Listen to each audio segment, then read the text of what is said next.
প্রাণপ্রিয় কক্সবাজারবাসী, 3টি বছর আমরা অন্ধকারের জীবনে ছিলাম। মুক্ত জীবনে এসে আল্লাহর শুকরিয়া আদায় করছি। সবাইকে নিয়ে বলছি আলহামদুলিল্লাহ। চার দেওয়ালের মাঝে ওটা একটা আলাদা জগৎ। দুনিয়ার সাথে যেহেতু কানেকশন বিচ্ছিন্ন, একটা আলাদা জগৎ থেকে এসে আপনাদের দেখেও নতুন মনে হচ্ছে। কথা বলার অভ্যাস তো এই প্রায় 3 বছর আর নেই, কথা বলিও নাই। বের হওয়ার পর থেকে চট্টগ্রামে একটা আর ঢাকা আশুলিয়াতে একটা অনুষ্ঠান করেছিলাম অল্প কিছু সময়। আরো 5-7টা করলে আস্তে আস্তে ইনশাল্লাহ ক্লিয়ার হয়ে যাবে। আগের স্বাভাবিক অবস্থায় আবার কোরআনের কথাগুলো উপস্থাপন করতে পারবো আমি আশা করছি। দোয়া চাই আপনাদের কাছে, আল্লাহ আজকের আয়াত থেকে হেদায়েতমূলক কিছু কথা বলার যেন তৌফিক আমাকে ভিক্ষা দেন। জোরে বলেন আমিন। দরুদ আর সালাম পাঠ করছি আমাদের নবী মানবতার মহান শিক্ষক মুহাম্মদুর রাসূলুল্লাহ সাল্লাল্লাহু আলাইহি ওয়াসাল্লামের প্রতি, যার আনিত আদর্শ মানবতার মুক্তির একমাত্র গ্যারান্টি। আমরা যে যাই করি না কেন, কিয়ামতে সুপারিশ কিন্তু তার লাগবে। কথা বলেন ঠিক কিনা? নবীজির সুপারিশ পাওয়ার জন্য আল্লাহ কোরআনে কারিমে কয়েকটা শর্ত দিয়েছে। আমি আপনি আন্দাজে উম্মত দাবি করলে হবে না। আল্লাহ পাক বলেন, ইয়াউমাইযিল্লা তানফাউশ শাফাআতু ইল্লা মান আযিনা লাহুর রহমান ওয়া রাদিয়া লাহু কাওলা। সেই দিন উপকার হবে না সুপারিশ করলে, তবে রহমান যাদের এজেন্ট দেবেন, অনুমতি দেবেন এবং যাদের কথা শুনতে আল্লাহ রাজি থাকবে। তাহলে এই আয়াতের ভেতরে আমরা 2টা তথ্য পেয়েছি। 1 নম্বরে, আমার জন্য নবী যদি কিয়ামতে সুপারিশ করে, আমার প্র্যাকটিক্যাল লাইফ যেটা আছে, কর্মজীবন, বাস্তব জীবন, এর উপরে আল্লাহর রাজি থাকা লাগবে। 2 নম্বরে, আমি কথাবার্তারা যা বলি এই কথার উপরও আল্লাহর রাজি থাকা লাগবে। এই জন্য নবীর সুপারিশ পাওয়ার জন্য হলেও কথাবার্তার আমাদের একটু হিসাব করে বলা দরকার। আল্লাহ যেন আমাদের তৌফিক দেন। তেলাওয়াত করেছি সূরা মায়েদা 12 নম্বর আয়াত। 120টা আয়াত আছে, 16টা রুকু আছে, মাত্র একটা আয়াত পড়েছি। বর্তমান প্রেক্ষাপট সামনে নিয়ে কোরআনের এই আয়াতকে সামনে নিয়ে আমরা কথা বলার চেষ্টা চালাবো ইনশাআল্লাহ। ঐতিহাসিক প্রেক্ষাপটে আছে হযরতে মুসা আলাইহিস সালাম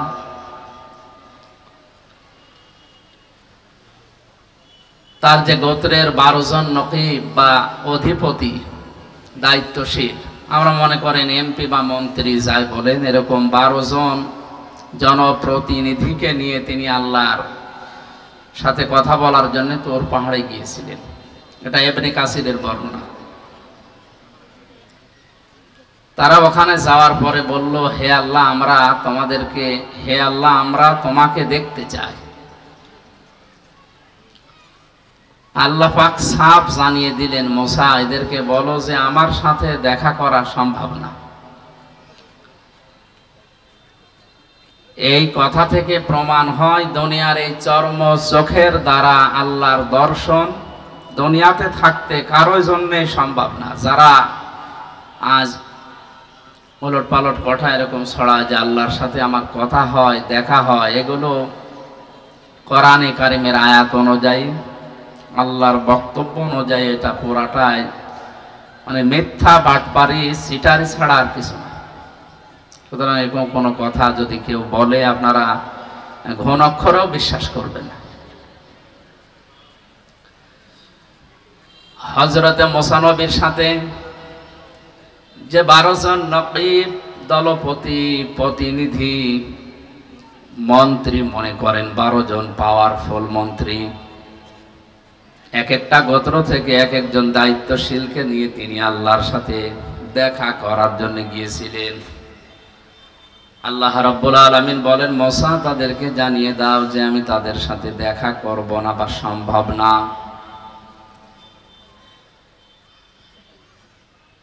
মানুষের এই চর্ম চোখে দুনিয়ার এই জীবনে আমার সাথে দেখা করা যেহেতু সম্ভব না, আমি আল্লাহ তাদেরকে জানালাম ওয়ালাকাদ আখাযাল্লাহু মিসাক বানি ইসরাঈল। ওয়া মানে এবং লাকাদ মানে অবশ্যই, আখাযা মানে গ্রহণ করা, আল্লাহ মানে আল্লাহ তাআলা নিজে। আল্লাহ তাআলা বলেন অবশ্যই আমি আল্লাহ অঙ্গীকার গ্রহণ করেছিলাম বানি ইসরাঈল, বনি ইসরাইলের এই যে 12 জন নকিব গিয়েছে তাদের এলাকা থেকে, তাদের কাছ থেকে। ওয়াবাসনা মিনহুম ইসনাই আশারা নাকিবা, আমি তাদেরকে নিজ নিজ এলাকাতে যাবার পর এই ঘোষণা দেওয়ার জন্য বলে দিলাম, আমি আল্লাহর সাথে দেখা করা কখনোই তোমাদের এই চর্মচোখে সম্ভব না, কিন্তু ওয়াকালাল্লাহু ইন্নী মাআকুম, আমি আল্লাহ অবশ্যই তোমাদের সাথে আছি। জোরে বলেন সুবহানাল্লাহ। আজকে আমাদের দেশের দায়িত্বশীল কয়েকদিন আগে আমাদের প্রধানমন্ত্রী শেখ হাসিনা থেকে শুরু করে যারা পেয়েছে, আমেরিকা আমাদের পক্ষে থাক, রাশিয়া চীন ভারত আমাদের পক্ষে থাক, মুসলিম হিসাবে অন্তত আমাদের ইমানের দাবি অনুযায়ী আমরা এই কথা বলতে চাই, কে পক্ষে থাক বিপক্ষে থাক এটা বিষয় না, আমাদের মালিক যিনি আমাদের বানিয়েছেন তিনি যেন আমাদের পক্ষে থাকে। হযরতে মুসা নবী আলাইহিস সালামের কাছে ওই সময় আল্লাহ ওহী পাঠিয়ে জানালেন, মুসা যে 12 জন নিয়ে আসলে নিজ নিজ এলাকায় যাবার পরে যদি এরা 5টা কাজ আঞ্জাম দিতে পারে নিজ গোত্রের ভেতরে, নিজ এলাকায় নিজ দেশের ভেতরে, আমি আল্লাহ ঘোষণা দিলাম তাদের সাথে আমি আছি। জোরে বলেন সুবহানাল্লাহ। আমি আল্লাহ আছি মানে আমার রহমত আছে তাদের সাথে, আমার বরকত তাদের সাথে থাকবে। আমাদের এই 18 কোটির উপরে মানুষ, এখন যে অবস্থা আমাদের দেশে 56,000 বর্গ মাইলের এই দেশের পরও 12 থেকে 14 লাখ মানুষ পাশের দেশ থেকে এসেছে, সব মিলে আমাদের পা ফেলার মতো জায়গা নেই। বিশ্বের অন্যান্য দেশের জায়গা জমিন জনসংখ্যা হিসাব করলে আমার মনে হয় এই দেশে পা ফেলার মতো আসলে জায়গা নেই। আমেরিকা আমাদের চাইতে 59 ডবল বড়। কত? বাংলাদেশ 59টা এক জায়গায় করলে যত বড় হবে, আমেরিকা একা অত বড়। ভারত আমাদের চাইতে 29 ডবল বড়। পাশের এই মায়ানমারও আমাদের চাইতে 3 ডবল বড়।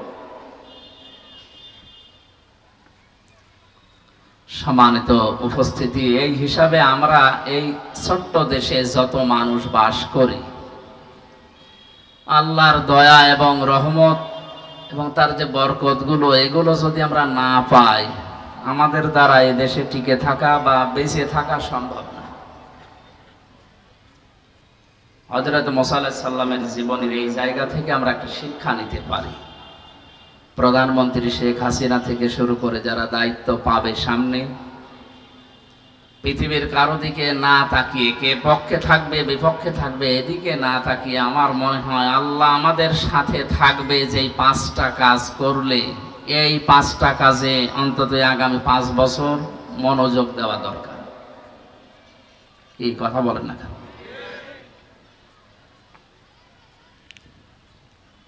দল মত নির্বিশেষে হযরতে মুসা নবী আলাইহিস সালামের এই জীবনী থেকে আমাদের শিক্ষা নেওয়ার জন্য আয়াতটা আমি আজকে পড়লাম। যেহেতু কয়েকদিন পরে শপথ হবে, এরপরে মন্ত্রী পরিষদ গঠন হবে। মনে করেন 12 জন মন্ত্রী আল্লাহর কাছে গেছে যে আমরা তোমাকে দেখতে চাই, তোমার কিছু চাই।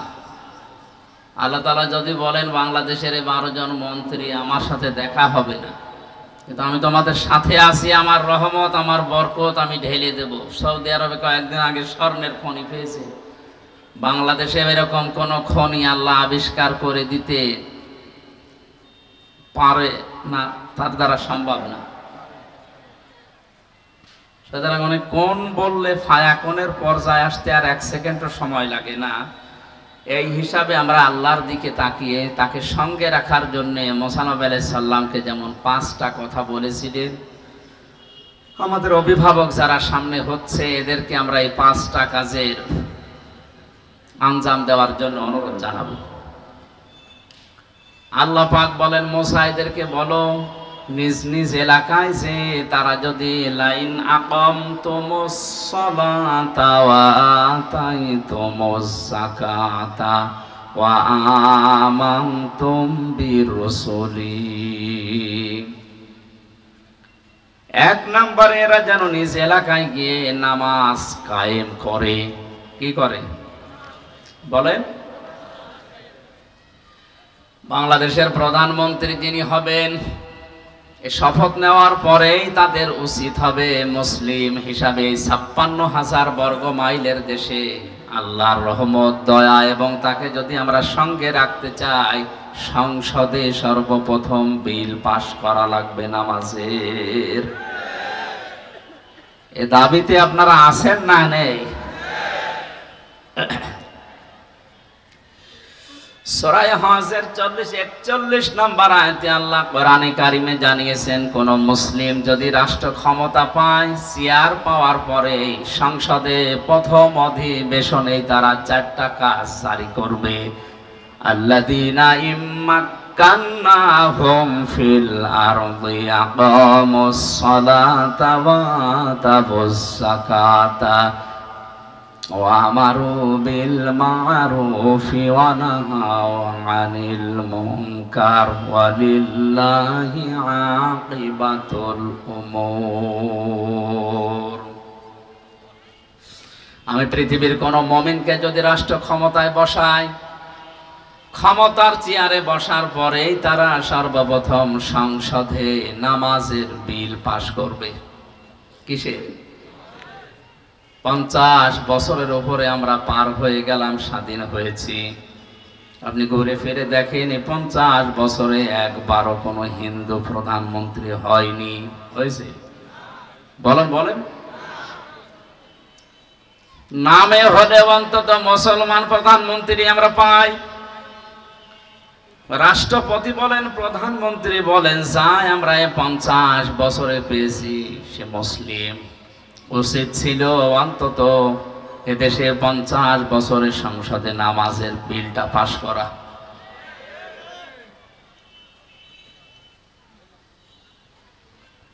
আল্লাহ রাব্বুল আলামিন সঙ্গে যদি থাকে কি হয় তার বাস্তব প্রেক্ষাপট আপনি হেরা গুহা নাম আমরা শুনেছি, গারে সূর নাম শুনেছি, বাস্তবে নিজেও আমি দেখে এসেছি। মুহাম্মাদুর রাসূলুল্লাহ যেদিন আল্লাহর নির্দেশ পাওয়ার পরে তিনি হিজরত করছিলেন, ওই সময় কোরআন এবং হাদিস যেটা দেখিয়েছে আমাদের, চারিদিকে তার শত্রুপক্ষ এসে খোলা খোলা তরবারি নিয়ে বাড়ির চারিদিকে দাঁড়িয়েছিল। আল্লাহ পাক ওহী নাযিল করলেন, মুহাম্মদ সাল্লাল্লাহু আলাইহি ওয়াসাল্লাম, চারিদিকে এরা দাঁড়িয়ে আছে খোলা তরবারি নিয়ে, আপনাকে এই মুহূর্তে বিদায় করে দেবে। সুতরাং আপনি এক কাজ করেন, আপনার বাড়ি যেটা, ঘর যেটা, ঘরের এই মেঝে, এখানে তো বালি দিয়ে তৈরি করা মেঝে, 1 মোট বালি হাতে তুলে নেন, ফুক লাগান, সামনের দিকে আপনি ছুঁড়ে মারেন। কোরআনে কারিমের সূরা ইয়াসিনের 1 থেকে 9 নম্বর আয়াত পর্যন্ত তিনি পড়েছিলেন, ওয়াজআলনা মিন বাইনি আইদিহিম সাদ্দাও ওয়া মিন খালফিহিম সাদ্দান ফাগশাইনাহুম ফাহুম লা ইউবসিরুন। তেলাওয়াত করার পরে ফুক লাগালেন, সামনের দিকে ফিকে মারলেন, ছুড়ে মারার সঙ্গে সঙ্গে বাড়ির চারিদিকে যত কাফের সবার চোখে বালি পৌঁছিয়ে দিয়েছে আল্লাহর কুদরত, আল্লাহর দয়া, আল্লাহর রহমত। জোরে বলেন আল্লাহু আকবার। নবীজিকে পরবর্তীতে আল্লাহ জানিয়েছিলেন, হে নবী, সামনের দিকে বালি আপনি ছুড়ে মারার পরে এটা তো সামনে যে কাফের ছিল তার চোখে যাবার কথা, চারিদিকে কাফেরদের চোখে পৌঁছিয়ে দিয়েছে কে বলেন? অমা রমাইতা ইযে রমাইতা ওয়ালাকিন্নাল্লাহা রমা। আপনি তো সামনের দিকে বালি ছুড়ে মেরেছিলেন, চারিদিকে কাফেরদের চোখে পৌঁছিয়ে দেওয়ার দায়িত্ব পালন করেছি আমি আল্লাহর ক্ষমতা। জোরে বলেন আল্লাহু আকবার। হযরতে আলীকে ডাক দিয়ে বললেন, আলী, চারিদিকে যারা দাঁড়িয়ে আছে এই মানুষগুলোই তাদের মাকে, তাদের বাবাকে, তাদের নেতাকে বিশ্বাস করে না। এই জন্য আমার কাছে তাদের টাকা পয়সা, সোনা গহনা আমানত হিসাবে টোপলা টোপলা করে রেখে গেছে। এগুলো নিয়ে যদি আমি এখন পালিয়ে যাই, এগুলো নিয়ে যদি আমি মদিনায় হিজরত করি, তাহলে পরবর্তীতে আমার আল আমিন নামের কলঙ্ক হবে। কোন নামের? আমি শুধু কথা বলার জন্য বলছি না, প্রতিটি কথা থেকে আমি শিক্ষা বের করার চেষ্টায় আছি। টেকনাফের মুসলমানেরা, এটা যেহেতু রেকর্ড হচ্ছে, কালকে সকালেই সারা দুনিয়ার বাংলা ভাষাভাষী মুসলমানদের কাছে এটা পৌঁছিয়ে যাবে। সবাইকে উদ্দেশ্য করে বলছি, আপনি তাকান, জীবন মরণ নিয়ে যেখানে টানাটানি, যারা চারিদিকে দাঁড়িয়ে আছে এরা কেউ আপনজন না, সব তার জানের শত্রু।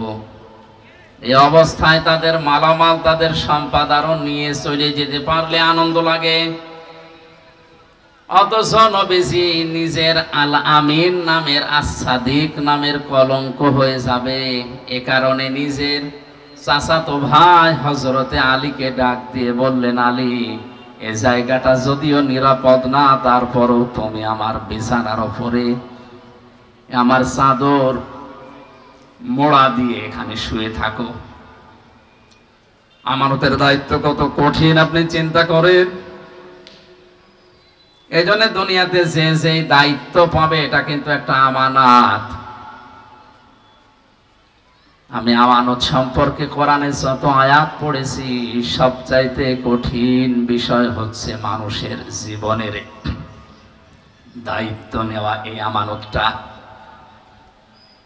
আমার নিজের দায়িত্বে আমি নিয়ে কিয়ামতে জবাব দিতে পারবো কিনা, লক্ষ কোটি কোটি মানুষের দায়িত্ব আমার মাথার উপরে। এই যে কত কঠিন বিষয়, এটা আপনি যতক্ষণ অনুধাবন না করবেন ততক্ষণ বুঝবেন না। এই জন্য নবীজি থেকে শুরু করে যারা এই দুনিয়ায় দায়িত্ব পেয়েছে, আমরা দেখি খলাফায়ে রাশিদিন সহ কেউ জোর করে দায়িত্ব নিতে চাইতো না, বলতো না, আমি নিজের জীবন সম্পর্কেই তো ওয়াকিফাল না, আমি নিজের জীবন সম্পর্কে জবাব দিতে পারবো কিনা। এতগুলো মানুষের দায়িত্ব নিয়ে কিয়ামতে আমি নিজে আবার জাহান্নামে হয়ে যাই কিনা। এই অনুভূতি যতক্ষণ পর্যন্ত এই দেশের 1628 জন মানুষ এখন দায়িত্বে আছে, এই মানুষগুলোর ভেতরে যতক্ষণ হযরতে ওমরের মতো অনুভূতি সৃষ্টি না হবে, ততক্ষণ এই দেশ শান্ত হওয়া সম্ভব না। জীবনী শুনি অনেকে এই যে সুবহানাল্লাহ, আলহামদুলিল্লাহ, অনেকের চোখ ভিজে যাচ্ছে। এ কি কষ্ট করেছে। নিজের বাস্তব জীবনের সাথে যদি আপনি মেলাতে যান, তখন টের পাবেন বাস্তবতা কত কঠিন। আমরা জানি নবীজির জীবনী শুনলে সওয়াব হয়। হ্যাঁ, কখন সওয়াব হয়? যখন এই কথাগুলো নিজের প্র্যাকটিক্যাল লাইফে আপনি মেলাতে পারবেন তখন। হযরতে আলীকে বললেন, আমার এই চাদরটা মোড়া দিয়ে এখানে ঘুমিয়ে থাকো। ওই যে টোপলা টোপলা গুলো দেখতে পাও, এগুলো কারো স্বর্ণ, কারো রূপা, কারো টাকা পয়সা আমার কাছে রাখা। ওরা নিজেদের মানুষদেরকে বিশ্বাস না করে আমার কাছে আমানত রেখেছে। এগুলো আমি হিজরত করে যখন চলে যাব, ওরা সকালবেলা এসে আমারে পাবে না। আমাকে না পেয়ে আমার বিছানায় যখন তোমাকে পাবে, সঙ্গে সঙ্গে তুমি এই নাম লিখা লিখা দেখে তাদের হাতে তাদের এই আমানত গুলো পৌঁছিয়ে দিও। হুজুর বলেন আল্লাহু আকবার। হযরতে আলী বলেন, সকাল বেলায় ওরা এসে দেখে চাদর মোড়া দিয়ে আমি ঘুমিয়ে আছি। বারবার আমাকে ডাক দেয়, মোহাম্মদ ওঠো। ওরা তো জানে না চাদরের নিচে কি আছে। একবার, দুইবার, তিনবার ডাক দেওয়ার পরও যখন আমি উঠি না, জোর করে ওরা চাদর টানাটানি করছিল। সিরাত ইবনে হিশাম লিখেছে, যত টানাটানি করে হযরতে আলী চাদরটা তত শক্ত করে ধরে রাখে। তার মনের ভেতরে এই চিন্তা ছিল, এরা চাদর টানাটানি করতে করতে যত সময় ক্ষেপণ হবে, বিশ্ব নবী দুই পা হলেও মদিনার দিকে এগিয়ে যাবে। টেকনাফের মুসলমানের এখান থেকে হযরতে আলী জীবন চলে যাবে এখনই, কোনো গ্যারান্টি নেই তার হাতে এখনই চলে যেতে পারে। কারণ আন্দাজে যদি এক কোপ দেয় তরবারি দিয়ে, সঙ্গে সঙ্গে জীবন চলে যাবে।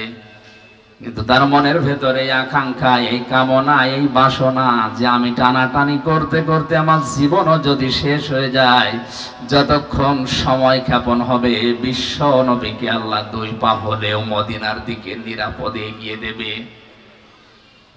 আমাদের সামনে এরকম সময় যদি আসে, জীবন যদি চলেও যায়, আমি আঁকড়িয়ে ধরে রাখবো ইসলামকে, পেছনের দরজা দিয়ে হলেও এমন ভাবে ইসলামকে সাহায্য করব, আল্লাহর বিধানকে এগিয়ে দেওয়ার জন্য। অন্তত আল্লাহর বিধান যেন এই পৃথিবীতে 2 দিনের জন্যও টিকে থাকে। আমার কথার অর্থ হয়তো আলেমরা বুঝেছেন। আমাদের মহা আমানতের দায়িত্ব এখন মাথার উপরে। এই মেম্বার গুলো, এই স্টেজ গুলোর আমানত বড় কঠিন আমানত। এটা যদি আমি সঠিকভাবে পালন না করি, আল্লাহ নিজে এবং যত সৃষ্টিকুল আছে সবাই আমার উপরে লানত দেওয়া আরম্ভ করবে। জোরে বলেন নাউজুবিল্লাহ। কোরআনে কারিমে 2 জায়গায় আয়াতটা আমি পেয়েছি, ইন্নাল্লাযীনা ইয়াকতুমুনা মা আনজালাল্লাহু মিনাল কিতাবি ওয়া ইয়াশতারুনা বিহি সামানান ক্বালীলা উলাইকা মা ইয়াকুলুনা ফি বুতুনিহিম ইল্লান নার। সূরা বাকারার 172 নম্বর আয়াতে সম্ভবত আছে। আল্লাহ তাআলা বলেন, ইন্নাল্লাযীনা, নিশ্চয় যে বা যারা, এখানে কোনো আলেমের নাম নেই, কোনো চেয়ারম্যান, কোনো এমপি, কোনো মন্ত্রীর নাম না। আল্লাযীনা ইসমে মৌসুলা, সবাই এর ভেতরে আমরা আছি। নিশ্চয় যে বা যারা, মা আনজালাল্লাহু মিনাল কিতাবি, যা আমি আমার কিতাবের ভেতরে নাজিল করেছি, এটা জানার পরেও দুনিয়ার কোনো স্বার্থ পেয়ে এটা গোপন করে রাখছে, ভবিষ্যতেও রাখবে। এক তো মনে, এটা মোজারে, বর্তমান ভবিষ্যৎ, প্রেজেন্ট ফিউচার, 2টা কাল নিয়ে আল্লাহ এই শব্দটা গঠন করেছেন। একটু খেয়াল করে শোনেন, কোরআনের কোন শব্দ বোঝার জন্য কোন মানুষ যদি চেষ্টা করে, ওটা যদি নাও বোঝে, তাও 500 রাকাত নফল নামাজের সওয়াব হয়। একটু খেয়াল করেন, এক তো মোনা, যারা গোপন করছে ভবিষ্যতেও করবে, যেহেতু 2টা কাল আছে। এখন যারা গোপন করছে বলতে, এখন আমরা যারা দুনিয়াতে উপস্থিত আছি, কিয়ামত পর্যন্ত যারা দুনিয়ায় আসবে, সবাই আয়াতের ভেতরে আছে না নেই? মা আনজালাল্লাহু মিনাল কিতাবি, আল্লাহর কিতাব থেকে তুমি যা জানো এটা যদি গোপন করে রাখো, ওয়া ইয়াশতারুনা বিহি সামানান ক্বালীলা, আর এটা গোপন করলে ইহুদিরা খুশি হবে, খ্রিস্টানরা খুশি হবে, সর্বোপরি বাংলাদেশের মুনাফিক মুসলমানরা খুশি হবে। এ খুশি হওয়ার পরে মুসলমান মুনাফিকরা আপনার হাদিয়া তওফা বাড়িয়ে দেবে। আপনার বেতন বেড়ে যাবে, আপনার পদোন্নতি হবে, অনেক কিছু দুনিয়ায় আপনি পাবেন। মাঝখান থেকে যে হাদিয়া তোফা বেতন ভাতা যা আসবে, নজর নিয়াজ আল্লাহ বলেন উলাইকা মা ইয়াকুলুনা ফি বুতুনিহিম ইল্লান নার, এদের পেটের ভেতরে যেগুলোই দেয় এগুলো জাহান্নামের আগুন ছাড়া আর কিছু না।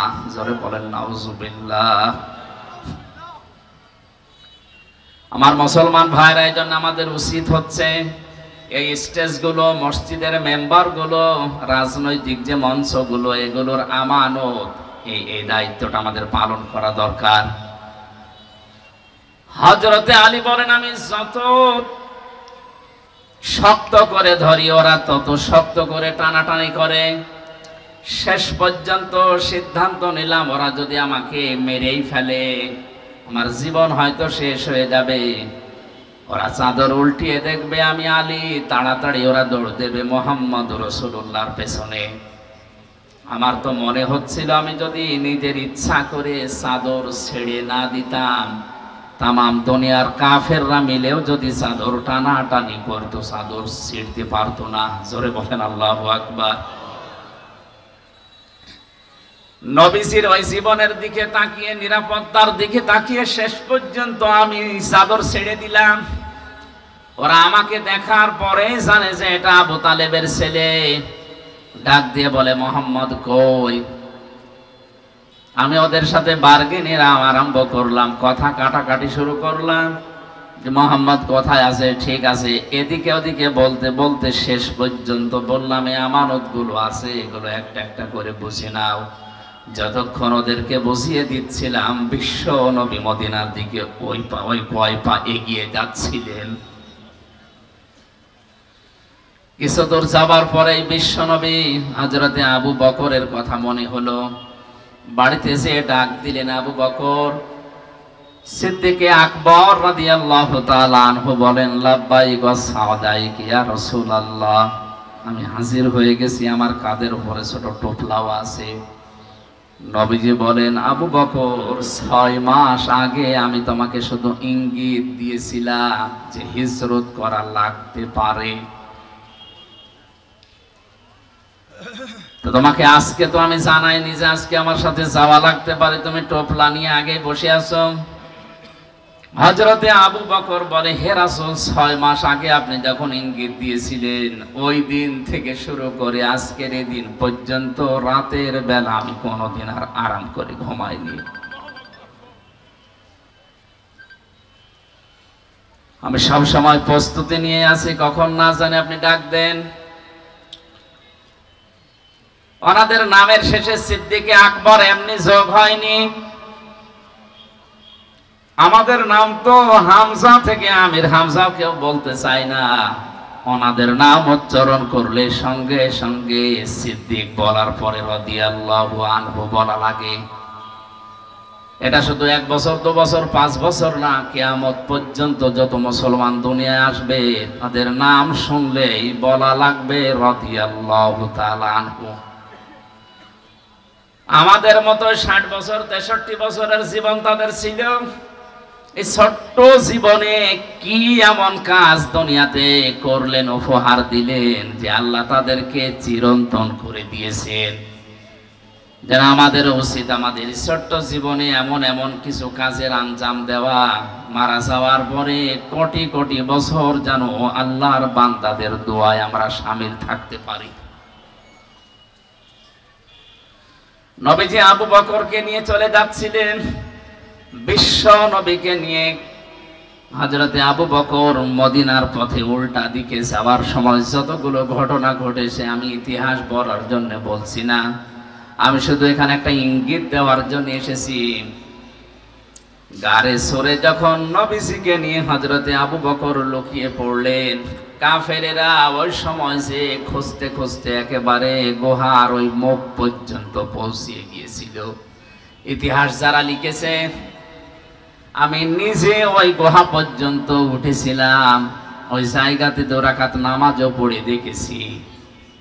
বসলে আমার মনে হয় যদি একটু কেউ বাম থেকে বসে, এতে ভেতরে কি আছে দেখা যায়। হযরতে আবু বকর কিন্তু ঘাবড়িয়েও গিয়েছিলেন। আল্লাহর নবী মুহাম্মদুর রাসূলুল্লাহ একটুও বিচলিত হননি, ভেঙে পড়েননি। ওই কঠিন অবস্থায়ও তিনি বলেছিলেন, আবু বকর ভয় পেও না,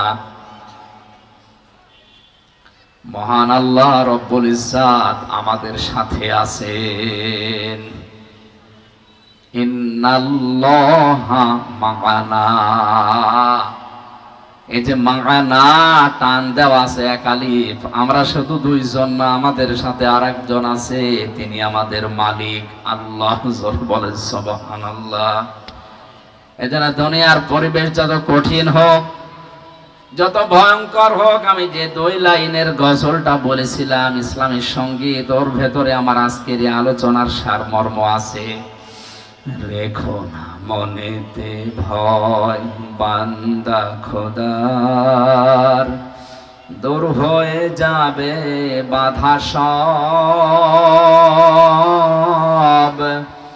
তোমার আমার এক মালিক আছেন, আছেন আমাদের রব, আছেন আমাদের রব। জোরে বলেন ঠিক কিনা? বিশ্বনবী কঠিন অবস্থায়ও তিনি ঘাবড়িয়ে যাননি। আল্লাহ রাব্বুল আলামিন বলেন, আমি সঙ্গে সঙ্গে আমার সাকিনা, তার মানে আমার ফেরেশতা নাজিল করে তাকে সাহায্য করেছিলাম। যে সাহায্যের কথাগুলো আমরা বিভিন্ন আলেমদের মুখে শুনেছি। আমার শিক্ষা দেওয়ার বিষয় হচ্ছে বিশ্বনবী মুহাম্মদুর রাসূলুল্লাহ আল্লাহকে সঙ্গে নেওয়ার কথা জানিয়েছিলেন এই জায়গায়। সূরা আনফালের ভেতরে আছে, বদরের ময়দানে আবু জেহেল যখন আনন্দে লাফাচ্ছিল, শয়তান এসে তার কাছে শোরাকার সুরত ধরে বলেছিল, কোনো ভয় নেই, আমি তোমাদের সঙ্গে আছি। আল্লাহ রাব্বুল আলামিনের নবী বললেন, ইন্নাল্লাহা মা'ানা, অবশ্যই আল্লাহ আমাদের সাথে আছে। সঙ্গে সঙ্গে থাকে যারা, আমরা জানি ওগুলো থাকে পেছনে। সঙ্গে যারা থাকে ওরা কোথায় থাকে? আমি আলেমদেরকে বলছি, সঙ্গে যারা থাকে ওরা থাকে কোথায়? পেছনে থাকে। সাথে যারা থাকে ওরা থাকে আগে। আমাদের মালিক যিনি, আমাদের মনিব যিনি, তাকে আমরা পেছনে না, তা আমরা সঙ্গে সাথে বা সামনে রাখতে চাই। নবীজি যেটা করেছিলেন, এই জন্য আল্লাহ খুশি হয়ে তাদেরকে সাকিনা, ফেরেশতা, রহমত নাজিল করে সাহায্য করেছিলেন। আজ যদি আমরা শয়তানদেরকে সঙ্গে না রেখে আল্লাহকে সাথে রাখতে পারি, নবীজিকে আল্লাহ যদি গারে সরে সাহায্য করতে পারেন, সে সাহায্যে এখন বন্ধ হয়ে যায়নি, কিয়ামত পর্যন্ত আল্লাহর ওই সাহায্যের দরজা খোলা থাকবে ইনশাআল্লাহ। আমাদের ইমানের পাওয়ার দেখে আল্লাহ হয়তো সামনে পরবর্তীতে দেবে। আমার এই আলোচনার মূল শিক্ষা ছিল কিন্তু এইটা, আল্লাহকে সঙ্গে রাখার জন্য, নামাজ কায়েম করার জন্য এই মানুষগুলোকে আল্লাহ আদেশ দিলেন যে আমাকে দেখার দরকার নেই, যদি সঙ্গে রাখতে চাও আমি তোমাদের সাথে থাকবো, আমার রহমত থাকবে, এলাকায় গিয়ে নামাজ কায়েম করো। 300 জন এমপি আমাদের এই দেশে এখন নির্বাচিত হয়ে গেছে অলরেডি। সামনে সংসদ যে বসবে, আমার মনে হয় সর্বপ্রথম নামাজের বিল আনা তাদের ইমানি দায়িত্ব। দাবির সাথে আপনারা যদি একমত থাকেন, আল্লাহকে দেখান, লিল্লাহি তাকবীর। আলহামদুলিল্লাহ ভাই, ঠিক আছে।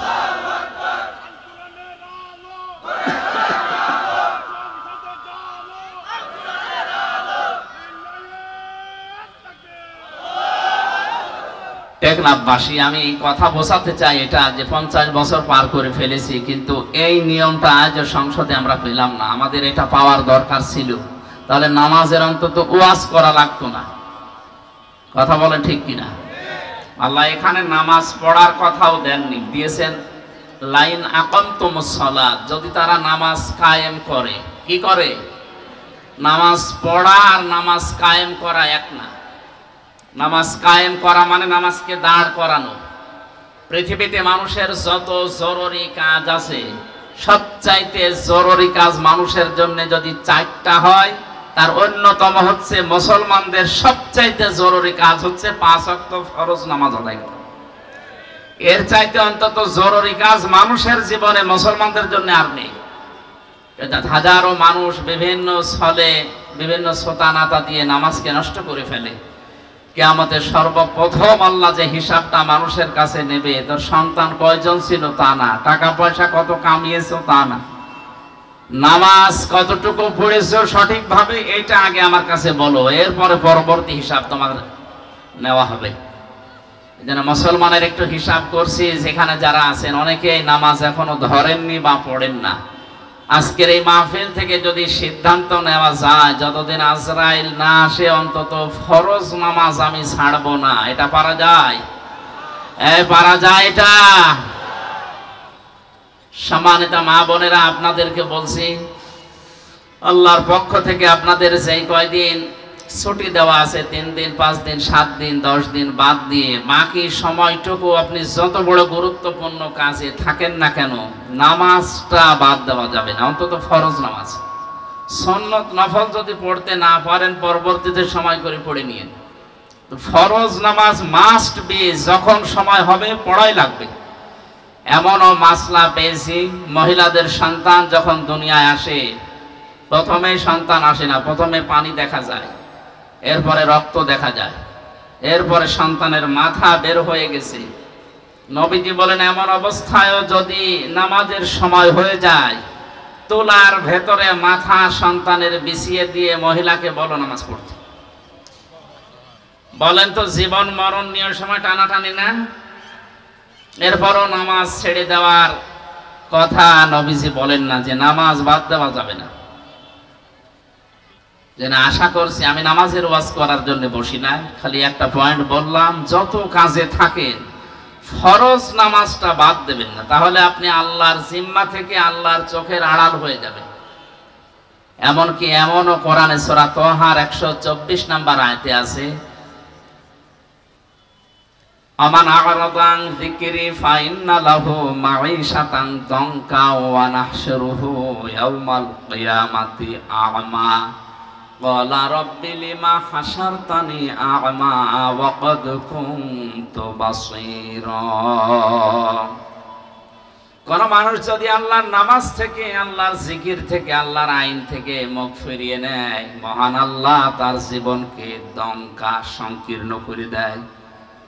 দঙ্কার ব্যাখ্যায় আমি প্রায় 33টা অর্থ পেয়েছি তাফসিরে। এবার যারা মুফাসসির আছে, আলেম আছে, একটু জ্ঞানী মানুষ আছে, তাদেরকে বলছি, আল্লাহ রাব্বুল আলামিন দঙ্কা শব্দ মাঝখানে লাগালেন কেন? আমি ভার্সিটিতে থাকাকালীন যত তাফসির এই দঙ্কা শব্দ নিয়ে মিলিয়েছিলাম, মুফাসসিরিন ইকরাম সবাই এই বাক্যের, এই শব্দের এক অর্থই দিয়েছে, এটা দুনিয়ার আয় উন্নতি মনে হবে, অনেক কিছু করে ফেলেছি। আল্লাহর বিধান বাদ দিয়ে কেউ যদি সম্পদ উপায় করে, আল্লাহর বিধান নষ্ট করে কেউ যদি দুনিয়ায় চর্ম চোখে দেখতে পাওয়া যায়, বহু কিছুর মালিক হয়ে গেল লোকটা। আল্লাহ পাক বলেন, ওর ভেতরে আমি বরকত দেব না, শান্তি রাখবো না। আসবে 10 টাকা, বিভিন্ন সাইড দিয়ে যাবে আরো 12 টাকা। জোরে বলেন নাউজুবিল্লাহ। আল্লাহর বিধান বাদ দিয়ে কেউ যদি সুদ খায়, এটা আল্লাহর বিধানে আছে না বাইরে? এই কথা বলেন না কেন? এই নিষিদ্ধ কাজ করে সম্পদ উপায় করলে, ঘুষ খেয়ে, এই যে বিভিন্ন জিনিস আপনাদের পাশ থেকে যেগুলো আসে অবৈধভাবে, এগুলোর ব্যবসা করে চর্ম চোখে হয়তো মনে হবে যে বহু কিছুর মালিক হয়ে গেলাম, গাড়ি বাড়ি নারী টাকা পয়সা বহু কিছু আমার চর্মকে যদি দেখা যায়, আল্লাহ বলেন আমি দঙ্কা করে দেব, কারণ এটা আমার বিধানের ভেতরে ছিল না। এই কারণে ওর জীবনকে আমি সংকীর্ণ করব। টাকা পয়সা আসবে 10 লাইন থেকে, খরচ হবে 20 লাইন থেকে। 40,000 টাকা হয়তো ঘুষ খেয়ে, আবার ব্যবসা করে, নাকি এটা বলা ঠিক হচ্ছে না? এলাকায় আছে এগুলো। এই যে ডাইলের ব্যবসা যারা করে, বাবার ব্যবসা যারা করে, এগুলো কি বৈধ না অবৈধ? এসেছে, আপনারা যাই মনে করেন। আপনাদের এলাকায় মনে হয় এই টেকনাফ উখিয়ার জন্য এটা বৈধ আছে। এই কাজ করে হয়তো বাড়িতে 40,000 টাকা আপনি আজকে নিয়ে গেলেন। এই দমকাটা ভালো করে শোনে না, 40,000 টাকা বাড়িতে নিয়ে গিয়ে দেখলেন আপনার স্ত্রী মাথা ধরে পড়ে আছে। কি গো, আমার মাথা ব্যথা, চলো ডাক্তারের কাছে। ওখানে গেল 5,000। বাড়িতে এসে দেখছেন আপনার ছোট্ট সন্তান চিল্লাচ্ছে, কি গো, জিনে ধরেছে। হুজুর ডাক দিয়ে ছেড়ে নে, কবিরাজ নিয়ে আয়। ছেলের দিকে তাকিয়ে, কি তোমার, কি আমার পেটে ব্যথা। এক একটা সমস্যা এক একটা সমস্যা এক একটা সমস্যা আসতে আছে। নিয়ে এসেছিলেন 40,000 টাকা, চলে যাচ্ছে 42,000। এটা থাকবে না। আল্লাহর বিধানটা বাদ দিয়ে কেউ যদি উপায়ন্তর করে, আল্লাহ দঙ্কা করবে তো দঙ্কা করবে। এটা আরো কঠিন। এই দুনিয়ায় শেষ না, যখন আরেকটা জগৎ সামনে আসবে মরণের পরে, ওই জগতে উঠবেন, যখন চোখ থাকবে না, অন্ধ হয়ে উঠবেন। জোরে বলেন নাউজুবিল্লাহ। লোকটা বলবে, রব্বুল আলামিন, আমার তো চোখ ছিল, আজকে আমার চোখ অন্ধ কেন? তুমি চোখটা ভালো করে দাও, আমি আদম নবীকে দেখবো। উনি 60 হাত লম্বা ছিলেন, 40 হাত মোটা ছিলেন, একটু দেখবো কেমন আদম নবী। আল্লাহ রাব্বুল আলামিন ধমক দিয়ে বলবেন, ক্বালা কাযালিকা তাতকা আয়াতুনা ফানাসিতাহা ওয়া কাযালিকাল ইয়াউমা তুনসা। আজকের এই দিনে আমি তোকে ভুলে গেলাম, যেভাবে তুই আমার বিধান, আমার নামাজ, আমার জিকির, আমার আইন ভুলেছিলি। শুধু ভুলেই গেলাম না, তুই যে আমার বান্দা ছিলি হামজা নামে একজন, তুই যে আমার বান্দি ছিলি রহিমা নামে একজন, কোনদিন তোদের এই নাম আমি আল্লাহর এই জবানে আর উচ্চারণ করব না।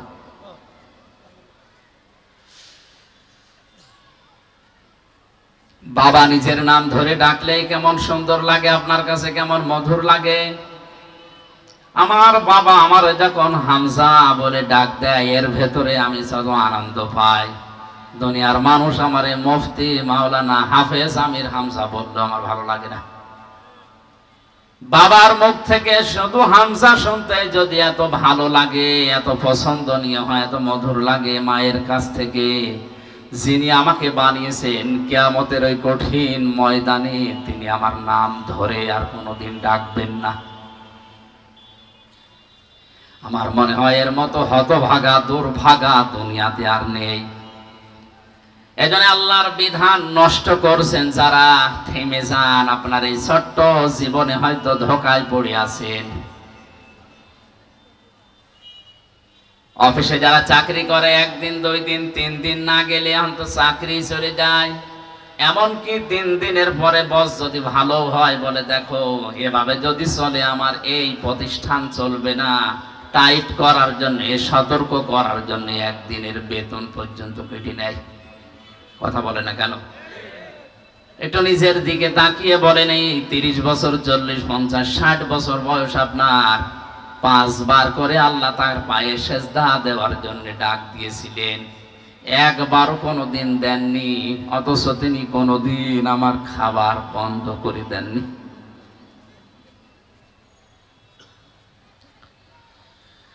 কক্সবাজারবাসী আমার আল্লাহকে সঙ্গে রাখতে চাই। মহান আল্লাহর বরকত, রহমত, তার শক্তি আমাদের সাথে থাক, এটা আমরা চাই। তাহলে নামাজ পড়া না, শুধু নামাজ কায়েম করা লাগবে, নামাজ কায়েমের আন্দোলন করা লাগবে। বাস্তবতা আজ হয়েছে উল্টা, নামাজ পড়ে নামাজ কায়েম তো করে না, নামাজ কায়েমের আন্দোলন যারা করে তাদেরকে আজ ধরে ধরে অনেকে পিটায়। অথচ আল্লাহকে সঙ্গে রাখতে হলে আপনাকে নামাজ পড়া না, নামাজ কায়েম করা লাগবে। পড়া কোরআন পড়ে আমি নামাজ পড়ার কথা মাত্র 1 জায়গায় পেয়েছি। কয় জায়গায়? ফাসাল্লি লিরাব্বিকা ওয়ানহার। হে নবী, আপনি নামাজ পড়েন আপনার রবের নামে। পড়া কোরআনে আছে শুধু 1 জায়গায়। আর 72 জায়গায় ডাইরেক্ট, ইনডাইরেক্ট পেয়েছি 120 জায়গায়। প্রত্যেকটা জায়গায় আল্লাহ দিয়েছেন নামাজ কায়েম করো, নামাজ কায়েম করো। এতবার বলার দরকার কি? প্রত্যেকটা শাব্দিক অর্থের একটা অর্থ থাকে। এই যে অক্ষরগুলোর একটা শাব্দিক অর্থ থাকে।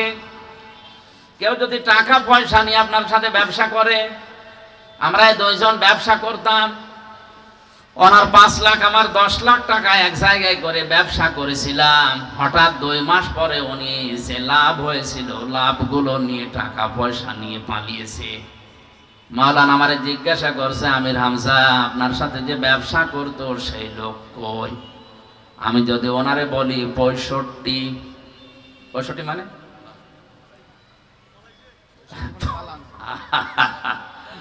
65 মানে উনি টাকা পয়সা নিয়ে পালিয়েছে। এই পালিয়েছে এটার এক কথায় অর্থ কি? 65। এক কথা বলেন না কেন? মারামারি করছে 2 জন, একজন আরেকজনকে এমন ভাবে চড় দিয়েছে, ঘষি দিয়েছে, কিল দিয়েছে।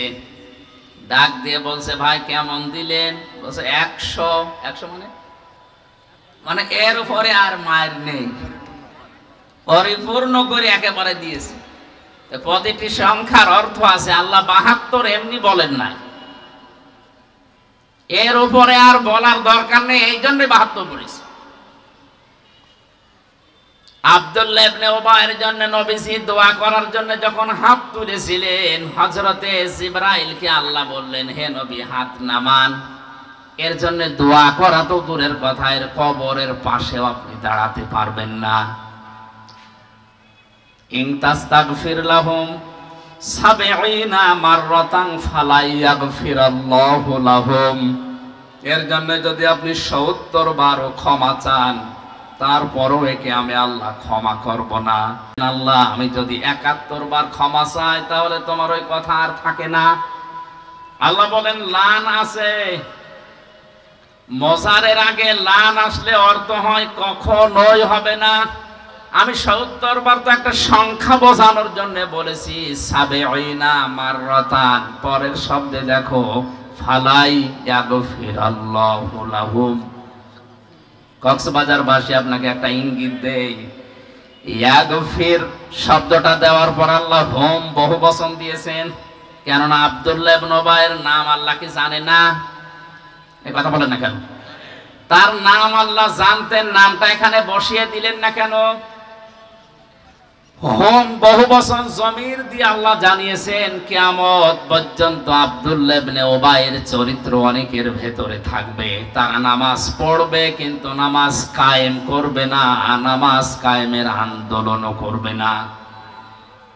হে নবী, এই মানুষগুলো যদি মারা যায়, এদের জন্য 70 বার দোয়া করলেও আমি আল্লাহ তাদের মাফ করব না। জোরে বলেন নাউজুবিল্লাহ।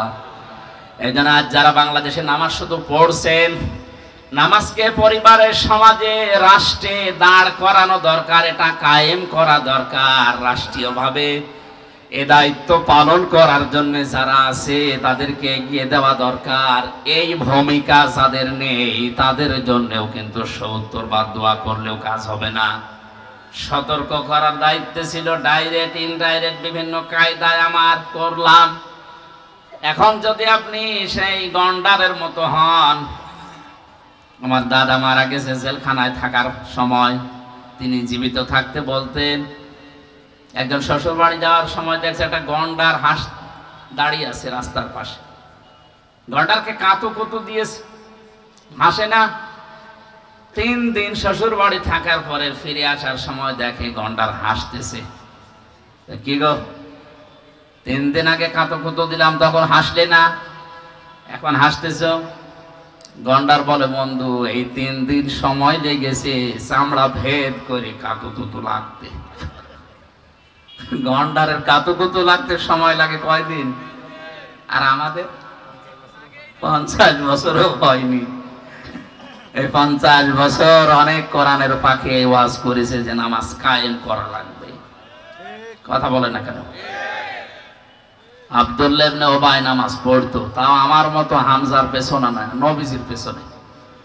এই টেকনাফ বাহারছড়া মসজিদে না, ও নামাজ পড়ে কাবা শরীফে মসজিদে নববীতে।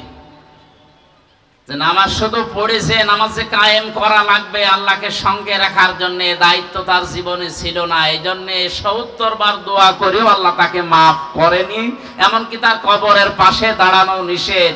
এই জন্য আল্লাহ ইয়াগফিরাল্লাহু লাহুম দিয়েছেন।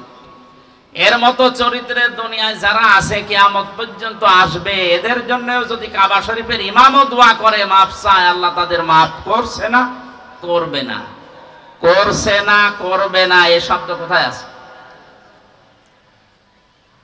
এই যে ইয়াগফির মজারে, এর আগে লান। আরবি গ্রামার অনুযায়ী মজারের আগে লান আসলে অর্থ হয় কখনো, কোশ্চিন কালেও হবে না।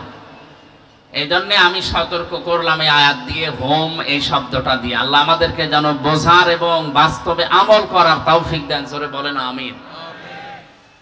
নামাজ কায়েমের যত অর্থ আমি কোরআনে এবং হাদিসে পেয়েছি, তার সবচাইতে ভালো আমার কাছে মনে হয় পঠিত বিষয় এবং এই আনুষ্ঠানিক যে শিক্ষাগুলো আছে, এখান থেকে যে শিক্ষা আল্লাহ দিতে চেয়েছেন, ওইগুলো নিজের ব্যক্তি, পরিবার এবং সমাজ, রাষ্ট্রে প্র্যাকটিক্যাল লাইফে কায়েম করে দেখানো, এইটার নাম হচ্ছে আকামতুমুস সালাত।